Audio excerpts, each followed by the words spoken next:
Hello mga lalabs! Welcome back to my YouTube channel, Kapilay Vlog. And my vlog for today is about sa tutorial ng kung paano mag-own ng dollar sign sa ating live. At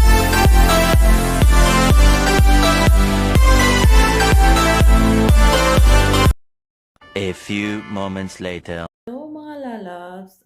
Welcome back to my YouTube channel, Kapilay Vlog. And my vlog for today is about sa tutorial ng kung paano mag-own ng dollar sign sa ating live at kung paano maglagay ng thumbnail sa ating live.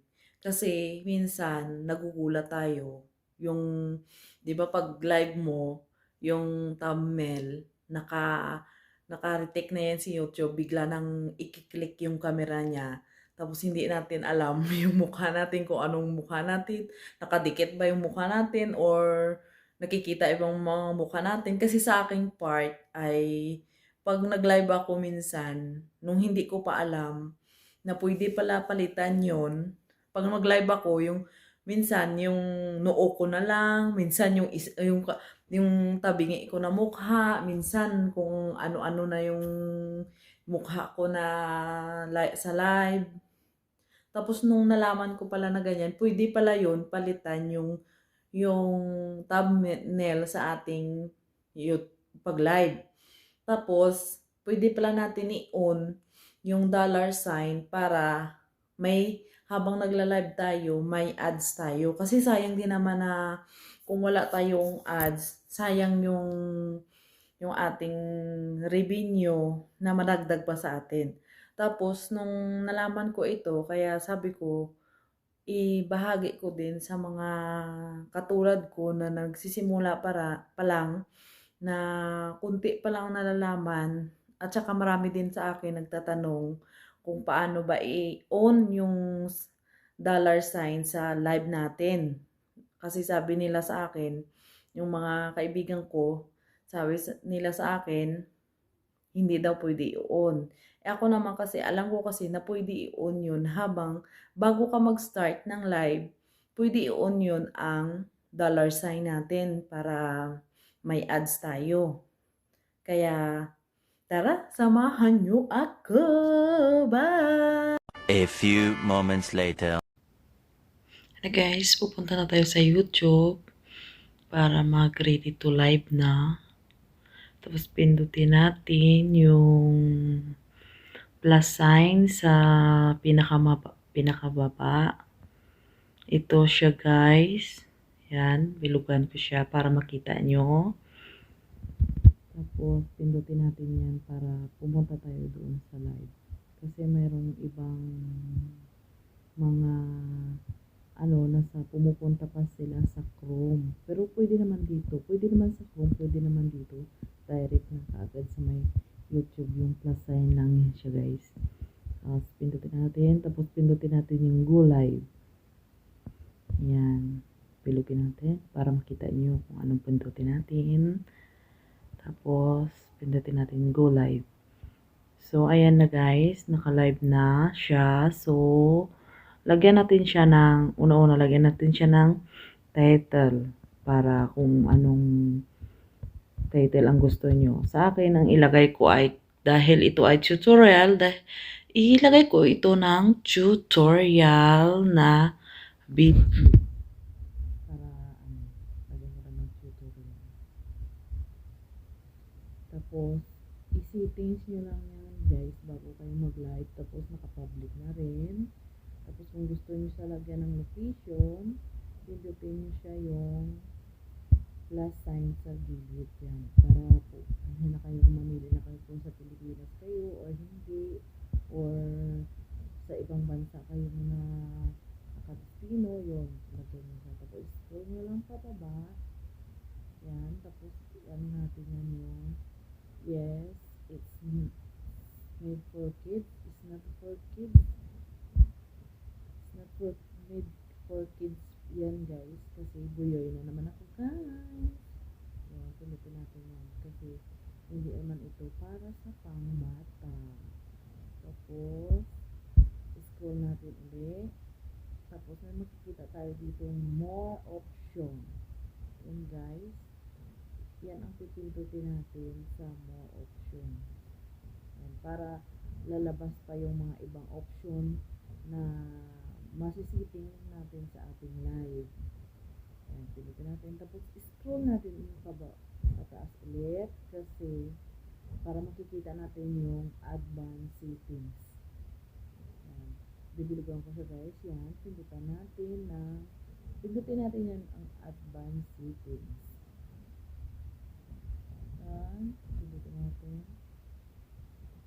Kasi mayroon kasing ibang nag-live na ano. Pwede din naman yan guys. I-on mo yung schedule for later o kung hindi mo pa siya i-publish ngayon, so ipindutin mo yan, i-on mo lang siya yan ang nakapindot mo sa gilid na ano na yan, i-on mo lang siya para magiging premiere mo siya. At yan guys, dito na tayo sa settings na kung saan mo pwede siya i-open ang $sign. Ayan, i-on mo lang yan siya guys, yung enable monetisation. I-on mo lang siya guys para magiging money na yung ano mo, para may ano na siya yung video mo, may ads na. Pagbukas ng ibang kung gusto sino manood, may ads na siya guys habang nagla-live ka. So, pwede mo rin pindutin yan yung pag may promotion ka, hello, for example, ano pa tumawag kasi not, kasi nag-tutorial ako not. Tapos, ano naman kung may products or may mga endorsement ka, i-on mo yan siya kasi tapos kung para sa mga members, kung may members ang inyong channel, i-open mo siya yan guys. So, kaya ako hindi ko naman kailangan yan. So, yan ang i-open natin yung para lang sa $sign ang i-open natin yan. Enable ba ito? Bolol na alaman.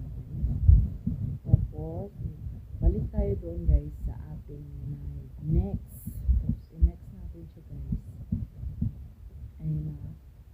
I-next natin yan. Para pupunta naman tayo doon sa ating ready to thumbnail na. Yan ang sinasabi ko kanina na yan, tingnan nyo guys. Maganda yung ko pero yung mata lang, isang nakuha lang.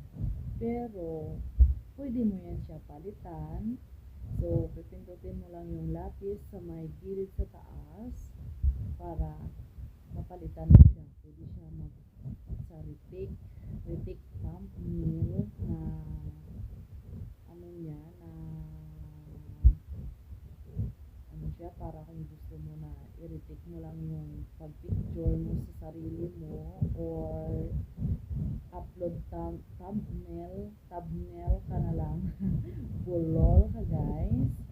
Bulol naman ako. Bulol talaga ako guys. Ilan po yan. Pinutin mo yan. Tapos pupunta ka na doon sa gallery mo kung saan may ready to ano ka na guys. Ready to ano ka na. Ayan, lagay ko lang yung aking logo na subscribe. And dati kasi yung aking channel ay Jubilin Vlogs. Pinalitan ko ng Copyright Vlogs. Ayan. Naka-zoom kaya siya guys. Kaya hindi siya ano sa square na yan. Nakukulay puti. So, kailangan mo yan siya ano ba tawag doon? Zoom o ano. Paliliitan mo lang siya. Basta ganyan na yan guys. Tapos, i-save mo na. Para ayun na siya guys. Para siya na yung thumbnail na yung live. Yan na yung pinaka-cover photo niya. Ayan na siya guys. Diba saktong-sakto talaga siya guys. At syempre, go live ka na. So, kaya hindi naman ako magla-live, hindi ko siya ila-live. Ibaba ko siya guys para hindi siya mag-live makita sa screen ko. Kaya Thank you sa panonood ninyo at tapos na tayo sa ating tutorial at sana naintindihan nyo ang aking tutorial sa inyo and salamat sa panonood sa GST family. Thank you sa inyong support sa kay Ate Ims, kay Nilwich TV, kay Chilsky Vlog, kay Tooth of Blessing, kay Hunters, Quiz Hunters. Thank you kay Kuya Amigo. Thank you din sa inyo, kay Daddy Kois, kay Mami Jelo, kay Jorilyn. Hindi ko isa-isa yung mga kalalabs natin. Thank you sa inyong pag-susupport sa akin lagi, lalo-lalo na kay Nilmitch TV. Thank you sa inyo, sa iyo, not. Thank you sa iyo. Thank you din sa kay bibi natin na si Ram. Ram, matagal na tayo hindi nag-uusap at sana natapos mo yung journey mo sa pagtuturo mo and congratulations kasi isa ka ng teacher. Sana maging successful ka pa sa iyong buhay. Well, ang aking tutorial ay para lang ito sa mga baguhan na hindi pa nalalaman ang mga pasikot-sikot sa mundo ng YouTube. At kung alam mo na, wag mo na lang ako i-bash kasi nga, wag mo na lang ako kasi hindi ko pa naman din masyado kabisado. Pero kung ano ang aking nalalaman ay aking binabahagi sa aking mga kaibigan din na mga YouTuber na kagaya ko na maliliit. Kaya thank you din kasi sa pag-support nila sa akin. At una-una thank you sa kay Lord kasi kung ano man ang narating ng aking channel ngayon ay pinagkaloob yun sa akin ni Lord. See you sa aking susunod pa na vlog kung may susunod pa talaga. Bye-bye!